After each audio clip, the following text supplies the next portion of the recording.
Something extremely cynical and I would even say repugnant is currently going on with Israel's war on Gaza. Now, that's been true for quite some time, but every now and then they go an extra distance to be morally repellent in a way that you previously didn't expect that they would do, and that's certainly been the case for the events of yesterday. The Israeli government has seen a reversal in all sorts of prior allies, people who have long supported Israel and everything they've done, who have defended the war in Gaza, who are now suddenly saying, wait a minute, this has gone way too far. I don't want to be associated with this anymore.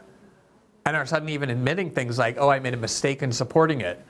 And you have major Western outlets and Western governments, even people inside the Trump administration, now saying that, sorry, but mass famine, deliberate starvation of 2 million people, half of whom are children, that's not something we're going to stand by and watch. And so only for that reason that the Israeli government perceives that this rising anger over deliberate mass famine might impede what their real goal is, which is to cleanse all of Gaza of all Palestinians. For the ones who remain, they're going to put in what they called concentrated camps, concentrated humanitarian zones, which are basically concentration camps. They're little tiny spaces surrounded by barbed wire and all sorts of military assets and soldiers with weapons to prevent them from leaving. They'll just kind of dole out a little food to them. And that's basically be the whole point of their life, because the goal, as they're admitting, is to destroy all of Gaza so they can take it for themselves. Have it be an Israeli part of Israeli land, have it be only for Jews. And that has been the obvious goal from the start. They've barely hidden it. And yet so many people have fallen for this obvious deceit that we see in so many wars where you're given a pretext that has nothing to do with the actual goal, that, oh, the purpose of the war is to get the hostages back. The hostages' families have long known Netanyahu has no interest in the hostages. If you're really concerned about the hostages, why would you be indiscriminately bombing everywhere you can find where you know the hostages are kept? And why would you impose mass famine and starvation on the place where the hostages are if you actually care about getting them back? In fact, Donald Trump and the Trump administration showed how easy it is to get those back if you really want them back when they negotiated directly with Hamas and got out Eden Alexander, the Israeli citizen and IDF soldier captured on October 7th in active duty in a uniform, who also happens to be an American citizen.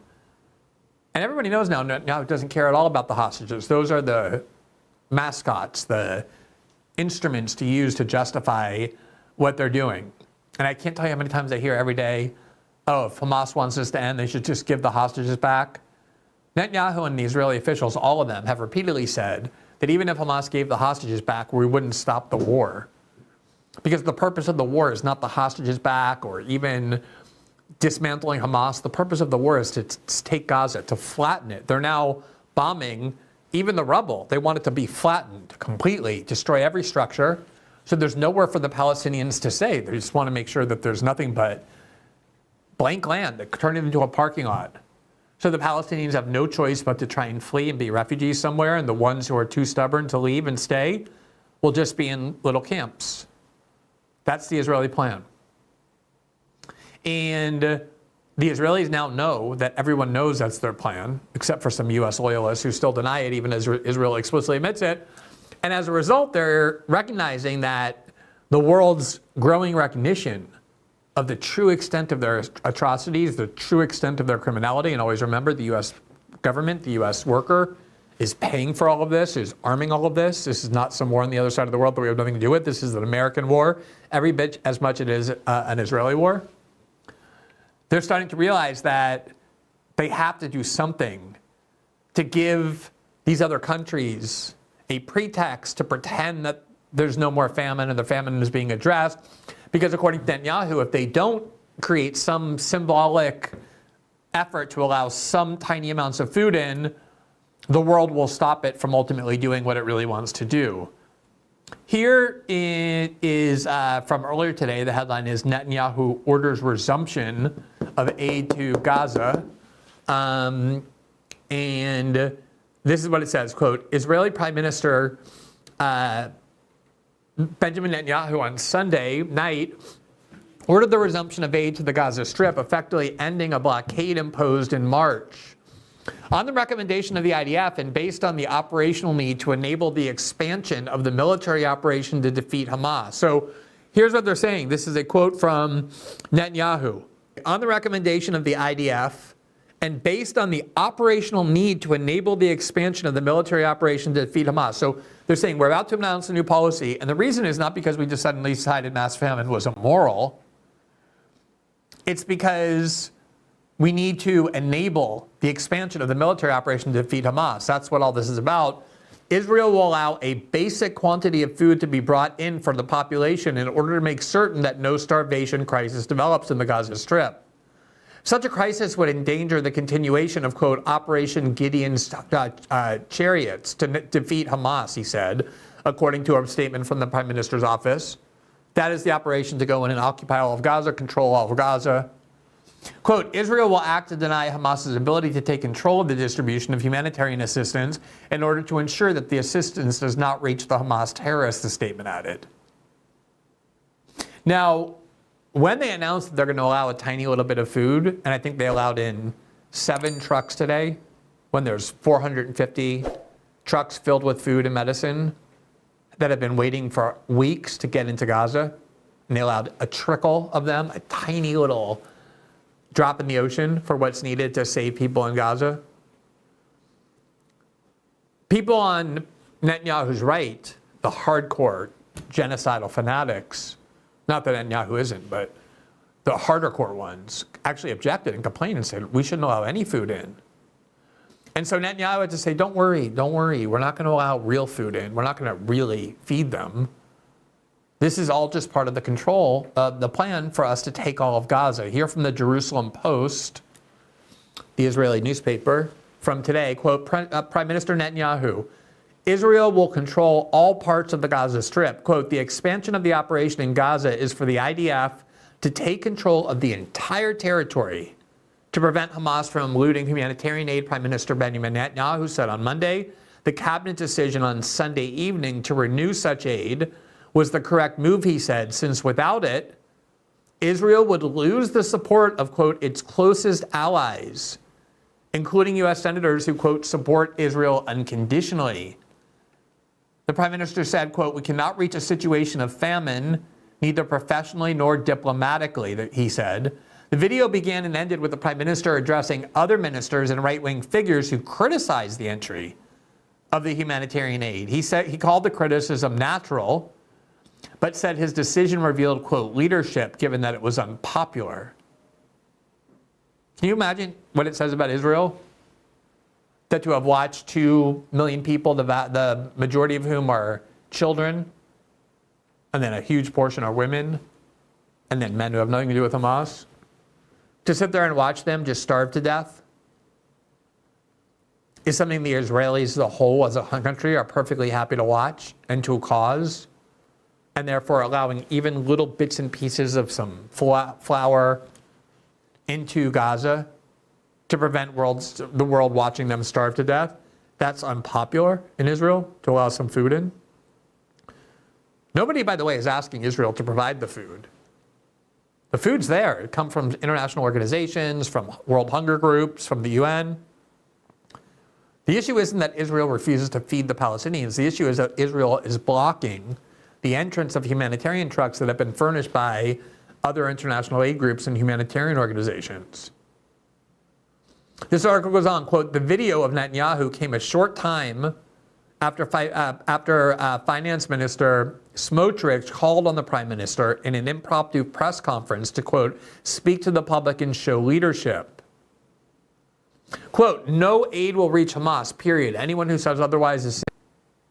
Do you see how they're going out of their way to say, look, we don't care at all. We're happy to let the Gazans starve to death. Just like wither away, watch your children just kind of atrophy. Dying of starvation is pretty much the worst way you can die, the most painful, the most sustained and enduring. And so the Israeli officials are coming out and saying, I just want the world to know, we're not doing this because we care about mass famine. We're not doing this because we want to be humanitarians or humans. about this subhuman population. We're more than happy to starve them. The problem is that the rest of the world thinks it's bad, and we do rely on them for the money and weapons that we use to eliminate the Gazans, to ethnically cleanse Gaza and drive them all out. And so we at least have to pretend we're not purposely really starving all of them forever to give these governments some comfort to say, okay, we're still going to support Israel. They're admitting that. In fact, they're emphasizing it.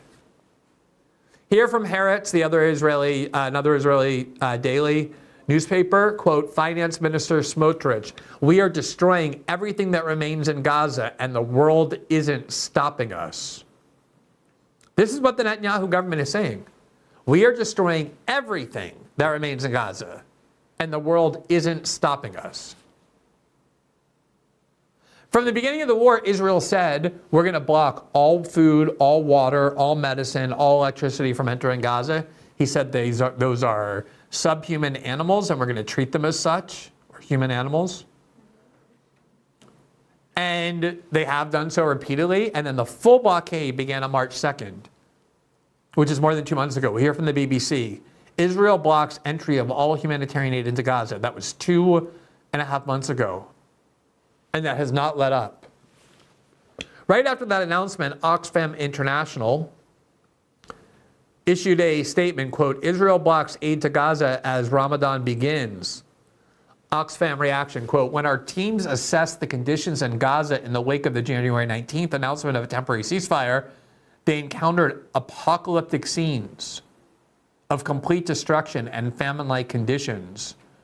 The international community must apply immediate pressure on Israel to ensure vital aid urgently gets into Gaza. The International Court of Justice has ordered Israel to ensure aid delivers at scale throughout Gaza.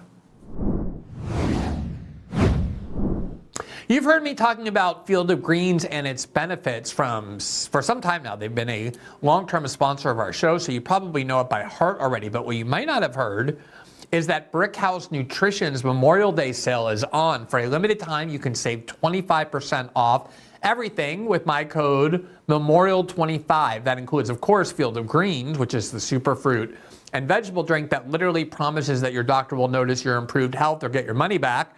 But it also includes Lean, the weight loss supplement that targets the goals of GLP-1 injections, but without needles or prescriptions. People are seeing real results, and they love that it curbs the cravings. Check out the website reviews, whether it's collagen, creatine, or any other docu-formulated product. It's all on sale for 25% off. Kick off a healthy summer and save big while you're at it. Go to brickhousenutrition.com and use the code MEMORIAL25 for 25% off. But don't wait.